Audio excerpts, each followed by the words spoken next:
사랑하는 주양교회 성도 여러분, 안녕하세요. 이병철 목사입니다. 오늘도 우리의 형편과 사정 그리고 마음의 소원까지 다 아시는 하늘 아버지께 모든 문제와 염려를 맡김으로 평안을 누리는 복된 하루가 되길 바랍니다.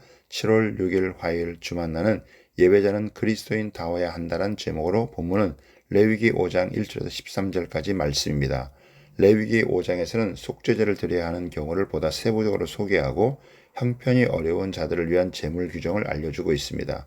죄는 씨앗과 같아서 한번 심어지면 반드시 성장하고 죄의 열매를 맺게 됩니다. 죄는 단순한 위법의 문제 이전에 하나님과의 관계가 깨지는 것이 문제입니다. 죄를 죄로 인식해야 죄에서 벗어날 수 있습니다. 하나님은 죄로 인해 관계가 깨지지 않고 회복되길 원하시기에 그 길을 열어두셨습니다. 용서받지 못할 죄는 없습니다. 오늘 본문을 통해 두 가지를 살펴보겠습니다. 첫 번째는 책임을 다해 예배드려야 합니다. 마땅히 해야 할 것을 하지 않는 경우에 드리는 속죄의 규정이 추가적으로 설명되고 있습니다. 1절에 보면 만일 누구든지 저주하는 소리를 듣고서도 증인이 되어 그가 본 것이나 알고 있는 것을 알리지 아니하면 그는 자기의 죄를 져야 할 것이요 그 허물이 그에게로 돌아갈 것이라고 했는데 증인 선서를 하고서 제대로 의무를 행하지 않았으면 책임을 져야 하기에 속죄제를 드려야 합니다.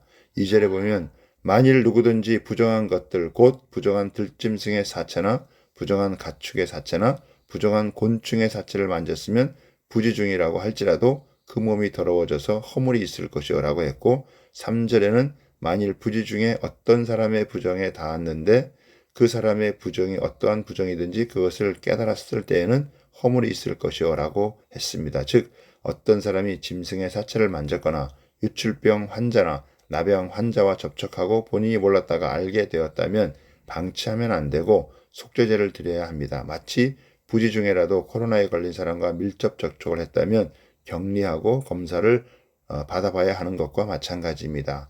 또 어떤 사람이 하나님께 맹세를 해놓고 지키지 않았다가 그 잘못을 깨달았을 경우 속죄제를 드려야 합니다. 이런 경우 제사장에게 가서 자기 죄를 자복하고 속죄제를 드림으로 용서를 받아야 합니다. 이때 제물은 암양이나 암염소인데 이는 평민의 속죄제입니다. 직접 범죄한 것도 중범을 저지른 것이 아닐지라도 하나님의 백성으로 마땅히 행할 의무를 다하지 않은 것은 모두 잘못입니다. 우리가 세상 속에서 그리스도인답게 살아갈 때 하나님은 우리의 예배를 받으시고 기뻐하실 것입니다. 두 번째는 가진 것이 없어도 예배할 수 있습니다. 7절에 보면 만일 그의 힘이 어린 양을 바치는 데 미치지 못하면 그가 지은 죄를 속죄하기 위하여 산비둘기 2마리나 집비둘기 새끼 2마리를 여호와께로 가져가되 하나는 속죄 제물을 삼고 하나는 번제물을 삼아라고 했는데 양을 바칠 형편이 안 되는 사람은 비둘기 2마리를 가져와 하나는 속죄제 하나는 번제로 바쳤습니다. 이보다 더 형편이 어려운 사람에 대해서는 11절에 보면 만일 그의 손이 산비둘기 2마리나 집비둘기 2마리에도 미치지 못하면 그의 범죄로 말미암아 고운 가루 10분의 1 에바를 예물로 가져다가 속죄 제물로 드리되 이는 속죄제인즉 그 위에 기름을 붓지 말며 유향을 놓지 말라고 했는데 에바 10분의 1이란 대략 한 가족의 하루분 식량에 해당됩니다. 그렇지만 그 경우는 기름이나 유향을 놓지 말아야 합니다. 기름이나 유향이 극빈한 자에게 제물을 바치지 못하는 이유가 될 수 있기 때문입니다. 이처럼 비둘기나 곡물로 속죄제사를 드릴 수 있게 한 규정은 가난한 사람도 죄사함의 은혜를 받는 데 있어 차별이 없음을 의미합니다. 하나님은 차별 없이 모든 자에게 은혜를 베풀기 원하십니다. 그러므로 우리는 드릴 것이 없어도 하나님의 긍휼을 바라는 진실한 마음만 있다면 하나님을 기쁘시게 하는 예배를 드릴 수 있습니다. 속죄제는 죄의 기능 중 오염된 것과 관련이 있습니다. 죄는 사람과 장소를 오염시킵니다. 이스라엘 백성의 죄는 특히 성소를 오염시키는 요인이 됩니다.